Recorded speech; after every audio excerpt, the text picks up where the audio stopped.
guys, and welcome back to another Big Al's Real Fighting video. And this video is all about what is the reality of combat, okay, which is an actual real term used to describe basically what happens in real life, in a real life street fight, okay. And there are, whether you've been in a fight yourself, even just a schoolboy fight, or whether you've ever seen a street fight yourself as a bystander when you've been at a nightclub or a bar or just randomly walking through the street, okay, someone has a bit of road rage, whatever, okay, then you will probably actually already know and understand these stages quite clearly in your head. It's just until you hear them written, spoken to you, right, stage 1 is this, stage 2 is that, boom, boom, boom, you might not be actually fully aware of what the stages are. Now, the reason why we identify these different stages of fighting, or these different stages of conflict, is because you need to be skilled in every single stage of this conflict. As the fight continues down the stages of conflict, you need to be skilled in every single aspect of that if you want to be fully 100% safe. If you're really good at this part of the fight but no good at this part of the fight, well, unfortunately, if it progresses into the bit which you're not very good at, you're at a disadvantage at that point, and that could be when you get your head kicked in and you can get seriously hurt.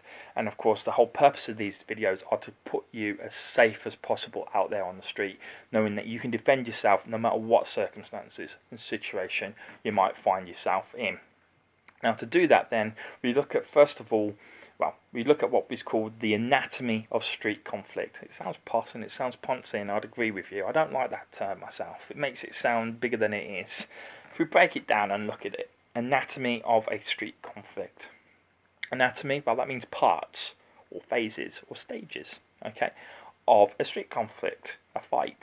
So parts of a fight. So that's just a fancy term of saying, let's look at how a fight starts, the middle bit, and then how it ends. Okay, now, very beginning part of the fight, which is something I can't necessarily teach you, although I can do a video on at one point, is of course the non-conflict stages. There could be sort of the catalyst of the conflict, which might be that someone's thinking you're talking to their girlfriend or whatever. You can't really do anything about this. If someone's going to get angry with you, someone's going to get mad with you, they may not have a good reason. It's going to happen. So someone gets mad at you and starts to be aggressive with you. They'll start more often than not by being verbally aggressive. They're going to call you every name under the sun and under the moon. They're going to shout, they're going to scream, they're going to get higher in volume, and they're going to get really nasty. Alright guys? So they're going to get really nasty verbally. At this point, you can either intimidate them back, you give it as good as they're giving you, but in fact better, and then they get scared and they run away.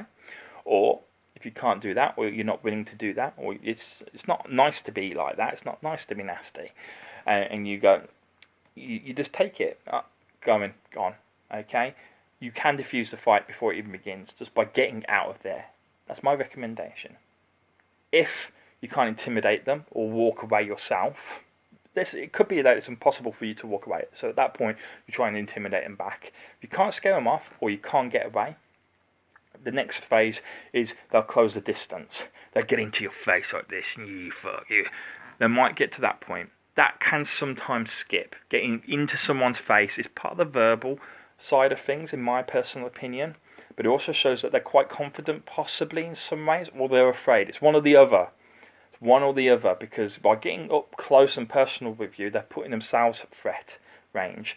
But it could be that they're afraid, and so as a result, they're really trying to intimidate you because they really don't want to get into a fight. So they're up close and personal, looking intimidating, looking confident, but deep down, actually, it's probably more 70% of the time, it's because they actually don't want to get into a fight. They're actually scared. They might not want to admit it, but they're trying to scare you away. Because, in fact, actually, I'd say it's 95% of the time, thinking about it off the top of my head now, that every time I've had someone in my face, they are there because, not because they want to fight, they look like they want to fight, but it's because they don't want to actually fight you. Because if they wanted to, they would have hit you. They would have done it there and then, okay? They wouldn't have gone into this stage. So there's a sort of pseudo phase. I would still say at this point it's still verbal, but we could say sort of near physical contact as a second stage. After this, more often than not, someone will push you. They're giving you so many warnings. Verbal confrontation, closing down of distance, and now they're pushing you. Okay? Or you might push them. You're trying to create physical distance, or they're trying to create physical distance. This is literally the stages of how most fights will start. They shout, they scream, they get a little bit closer, and then all of a sudden they realise they're too close, and they push you away, or you push them away if you don't like where they are. And most of the time, that's where most fights will end, because there are very few people out there, even people like myself who are very skilled, know how to hurt people and how to defend themselves, know that they can take damage and still get out of there alive and all the rest of it. There are very few, if any, people who really want to be in a fight. There are those arseholes, of course, who are out there. And for those arseholes out there who do want to be in a fight, you've got the next stage. And this is where the combat begins. Okay? Now, at this point, the first thing that will happen, there will be a punch thrown. Okay? Very rarely will you see someone open with a kick. Never seen it myself.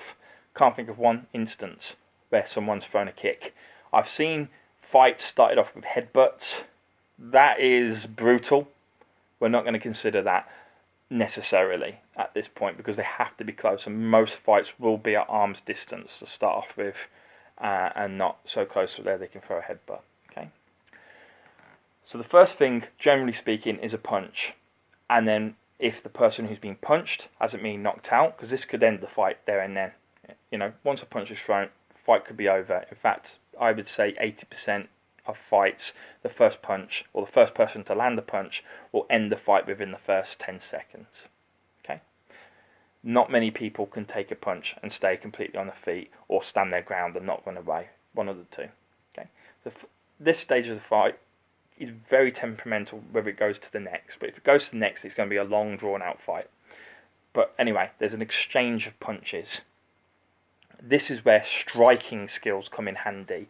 If at this point you can box like no one, like fucking Muhammad Ali, they're in trouble. You can bang them really hard and fast, get 3-4 good punches in before they know what's going on, they're going to be hurt. If you're a Muay Thai fighter or a kickboxer or anything along these lines, you might even get the odd kick in, and that's going to really hurt them, because most people don't expect. So at this point, you've got physical striking, okay? And this is where I would excel. I'm a striker, okay? However, sooner or later, someone will come off worse.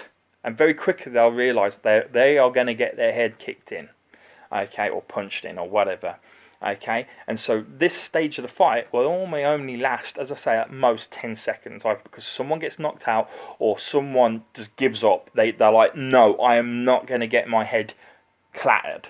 And then we enter the clinch. And so what will happen is they'll close the distance much closer, and they'll grab onto you, or you'll grab onto them, okay? And as I say, generally speaking, the one who initiates the clinch is the one who is being battered, okay? You then enter the clinch work. Clinching is very much a part of martial arts. This is my real speciality. I say striking is my speciality, clinch is my speciality. So the first 2 stages of the fight, I'm doing really, really well.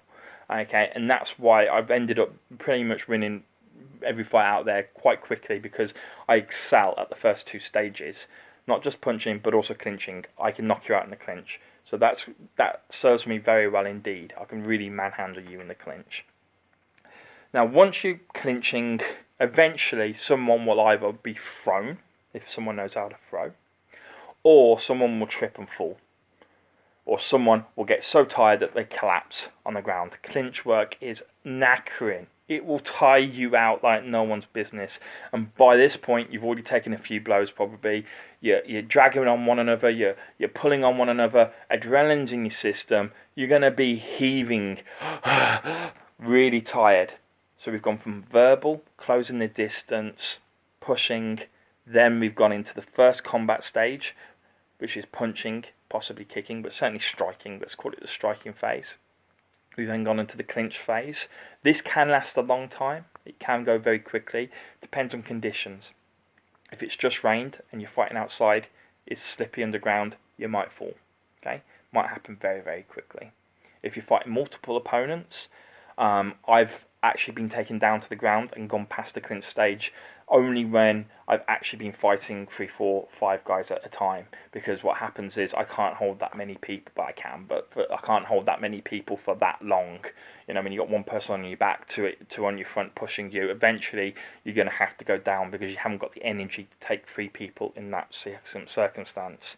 And once the fight goes from clinch onto the ground, you've got your next stage, which is groundwork. Okay, and this can be the most brutal of all forms of combat. Okay, groundwork is where people can get seriously hurt. It's where people can get killed. Okay, and it's where people can get crippled, because you ultimately got one person who's on the ground and you got the person who's on top. And if the person on the ground doesn't know how to defend themselves and get back onto the feet and take the fighting back up to somewhere where they maybe they're better, they take it. You can cycle this thing. The way how I won that fight against those guys, it was 5 guys that I was fighting, but I already knocked one of them out. So there were 4. Well, no, I already knocked 2 of them out in the first stages of combat. So I was left with 3 people left. When I was with those 3 people, I got kicked a lot when I was on the ground. A hell of a lot, but they tired out, and when they stopped kicking me, I kicked them back, disabled one temporarily, long enough for me to get onto my feet and deal with the other 2 and take it back into striking, which again I excelled, and that's how I dealt with them. I took the fight from groundwork back into striking, but the last phase most of the time is groundwork, and whoever's on their back on the ground, who's in the prone position, who's at a disadvantage, will then lose the fight. Unless they're very well trained in BJJ, in which case that could be where they excel and where they break your arm or put you into a triangle choke and choke you out, right? So this is why the BJJ fighters and groundwork fighters will excel, both in offense and defense, okay? So let's just run through it all again, just so we're all clear, and where the skills that we'll be learning will be applicable. The first non-combatant stages, we're just going to discount. We're not concerned with that. That's something you can handle yourself. The first combative stage is striking, punching, kicking, martial arts like Muay Thai, boxing, okay, Kung Fu to a point, things like this. These will be your primary martial arts at this point. You then hit clinch. Okay, clinch is the second stage where one person's realizing they're losing the fight, so they close the distance. Boxers can be okay in the clinch. You do close range work, but boxers tend to suffer very badly at this point. They've got some defense, but not a lot. Muay Thai fighters excel at this, and judo fighters can be quite good, because even though they may not be striking at this point, they do know their throws. And of course, the throws then kick into the next and final stage, which is groundwork, where people like judo fighters, BJJ fighters, all these kind of fighters, they're going to excel at this point. So that's why I believe that you need to definitely 100% be an MMA fighter, a mixed martial arts fighter, if you're going to defend yourself successfully on the street under all circumstances. You can't rely on being a good striker. You can't rely on being a good clincher. You can't, and unfortunately, this is the very popular martial arts at the moment of BJJ and judo and things like that, which are predominantly groundwork martial arts, in my opinion, or certainly where they excel over other martial arts. Most people will learn these martial arts, and only these martial arts, in exclusion to others, thinking that they are the best. And yeah, they are good, they're fantastic martial arts, but you've got to wait to the third and final stage of combat to get into that. So unless you can drag your opponent down, you're waiting to basically be knocked out. Well, not knocked out, but knocked down. You're relying on taking a battering to start employing your moves, unfortunately. And that's why I don't recommend learning those in exclusion. So that's why it's important to learn several martial arts in self-defense. And this is where we're going to be focusing on. Every single video you get, you'll see all those aspects, but certainly striking and clinching in accession, because that's where my speciality is. But you also see me developing my groundwork, and you'll be seeing me adding a lot, I hope, to the clinch also. because I'm going to be learning some throws, something I don't really know that much at the moment. Thank you guys, I hope that's cleared up exactly what a fight is, and I will see you soon.